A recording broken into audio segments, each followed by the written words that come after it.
Felicia Jordan says, what can help arthritis? Well, let's define arthritis. One, the word arthritis, itis, I-T-I-S, means inflammation of, like appendicitis means inflammation of the appendix.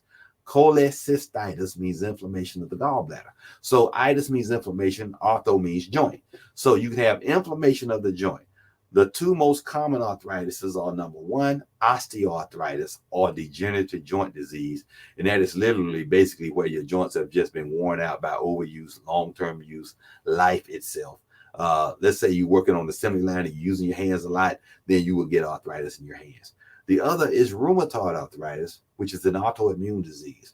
Rheumatoid arthritis not only results in joint pain, swelling, redness, heat, but deformity as well, usually. So a person with rheumatoid arthritis usually has their fingers deviated to one side, or they have floppy fingers, or their hands just look a little strange.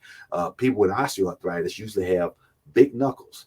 Osteoarthritis affects this joint, which is called the distal DIP joint of the finger, the middle joint, which is the MCP joint, and this joint. So the metacarpal phalangeal joint, this is the middle phalangeal joint, and the distal interphalangeal joint. Those three, and then spares the wrist. Rheumatoid arthritis affects the first joint, or the second joint rather, of the hand, the knuckles, and the wrist. So that's one way that a doctor can evaluate you and see you in the office and make the diagnosis without having to do, any blood work or whatever. It's easy enough to do. Arthritis has been around and will continue to be around for a long, long time, and that's where we are with that. So great question. The treatments, the products that I talked about before, osteoarthritis, you can treat with Glucosamine Chondroitin, one of the name brands, Osteo, O-S-T-E-O, Biflex, which is bi means twice. You take it 2 times a day, and flex, it helps your joints flex. One of the few products combinations that's been shown to actually heal and repair joints. The other are anti-inflammatories, because arthritis means inflammation of.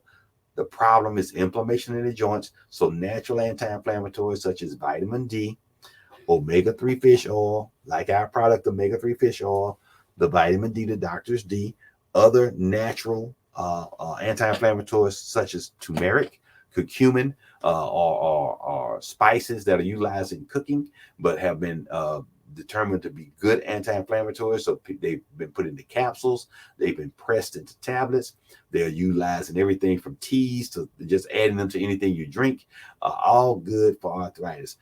There are, even for people with bad rheumatoid arthritis, which is an autoimmune disease, there are autoimmune product lines and pharmaceuticals that are treating those disease states. And what they found out was not only were they good for the autoimmune disease arthritis, but they help with other things like irritable bowel syndrome, Crohn's disease, which is inflammation of the colon, ileitis, inflammation of the small intestines, colitis, inflammation of the colon. All of these responded quite well to Enbrel and a few other biological based pharmaceutical preparations. And you can see there are certain people, the golfer Phil Negro, Phil Mickelson has arthritis. He uses Enbrel, and it has prolonged his game. He's still winning tournaments and looking great. Whereas at one point he was, almost crippled and couldn't really hold a golf club good. So he had a dramatic response, and oftentimes people do. But they do mute your immune system and make you more susceptible to infections, including the flu and the coronavirus. So these are the people that are immune compromised and definitely will require booster shots to optimize their body's immune response to the COVID. So great question, Felicia. We appreciate you.